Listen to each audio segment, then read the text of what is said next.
Bonjour et bienvenue, voici notre tour d'horizon économique, géopolitique et boursier. Nous sommes le mercredi 27 juillet. Et pour comprendre comment tourne la planète finance, même lorsqu'elle tourne à ralenti, c'est sur la bourse au quotidien et nulle part ailleurs. Et l'épisode du jour s'appellera Banzai monétaire. Et oui, banzai ce matin pour les marchés qui cherchaient depuis une quinzaine de jours une direction. Il suffisait qu'on leur annonce un nouveau shoot, un nouveau coup de bazooka monétaire pour les relancer sur leur trajectoire haussière. C'est donc chose faite. Merci au gouvernement japonais qui a dévoilé un plan de relance, non pas de 200 000 milliards de yens, mais de 280 000 milliards. Un plan augmenté de 40%. Un plan pour lequel, évidemment, il n'y a pas le premier yen pour le financer. Il va donc falloir que ce vendredi, la Banque centrale du Japon annonce la création de l'équivalent de ce que le gouvernement compte injecter.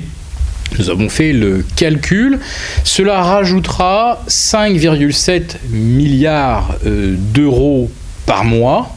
Et si la BOJ double la mise, on sera autour de 12 milliards de plus de monnaie fictive dans le système d'ici la rentrée. Alors actuellement, le cumul des achats de la Banque centrale du Japon, de la BCE, de la Bank of England et le renouvellement du stock d'instruments monétaires de la Fed, tout cela représente 180 milliards d'achats d'actifs par mois. Alors répartis, on va dire, à 90-10 entre les obligations et les actions, eh bien on pourrait atteindre les 190, les 192 à la rentrée. Voilà, vous rajoutez encore 10-12 milliards de dollars et vous obtiendrez une nouvelle poussée haussière et de nouveaux records historiques pour les actions. Alors, après les résultats d'Apple hier soir, on peut être à peu près certain qu'on se servira de ce prétexte pour propulser l'indice S&P vers 2200. Alors tant qu'on était autour de 2170, on pouvait encore considérer qu'il y avait une sorte de double sommet historique entre les 2138 de mai et juillet 2015 et les 2165-2170. Ça se jouait, on va dire, à l'épaisseur du trait. Surtout que le Nasdaq, lui, n'est pas revenu sur ces sommets. Mais ce soir, avec une hausse de 7% d'Apple, on pourrait bien effectivement voir le Nasdaq renouer lui aussi avec ses records absolus. En fait, c'est très important que l'on parvienne effectivement à déborder de façon significative l'ex-sommet, puisque cela invalidera effectivement le risque de formation d'un double top. Et l'argent du gouvernement japonais, de la Banque centrale du Japon, tombe à point nommé pour faire gonfler encore plus la valorisation des valeurs du S&P qui devrait afficher 27 fois les bénéfices d'ici la fin du mois de juillet.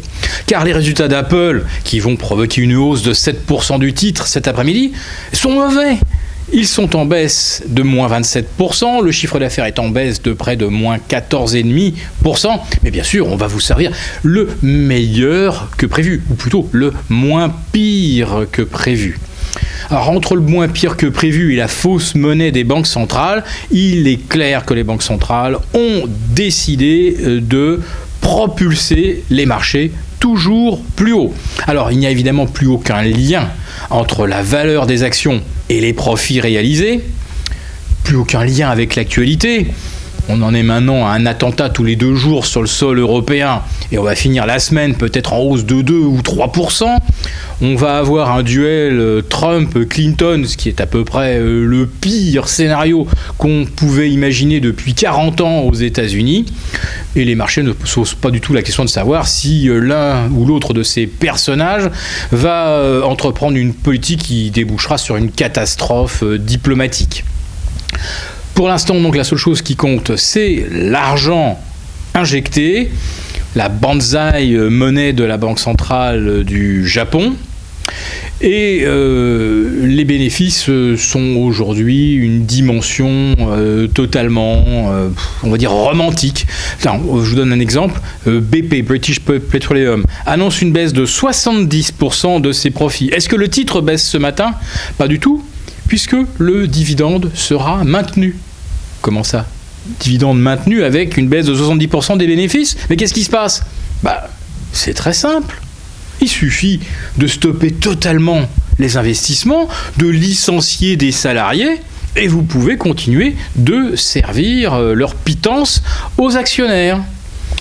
Priorité, donc, effectivement, aux actionnaires par rapport aux gens qui font tourner, comme on dit, la machine, comme ceux qui essayent de, quoi qu'il en soit, de faire progresser BP. Eh bien, ceux-là, on va leur donner leur congé, puisque, en fait, ça n'a aucune importance. La seule chose qui compte, c'est que les actionnaires de BP n'aillent pas voir ailleurs. Donc, nous sommes devant un message très clair. Les banques centrales vont continuer d'injecter plus que ce que prévoient les marchés, de créer de la fausse monnaie indéfiniment, à perte de vue, ce qui est naturellement la condition primordiale d'une nouvelle appréciation de l'or. Alors, ceux qui s'y intéressent évidemment au sujet sont déjà au courant. Le bouquin de Jim Rickards, Nouveau Play pour l'or, leur rappellera tous les mécanismes, et y compris ceux de la fuite en avant monétaire, pour générer une inflation qui n'arrive jamais, mais qui se terminera naturellement par la désintégration du système financier et des monnaies.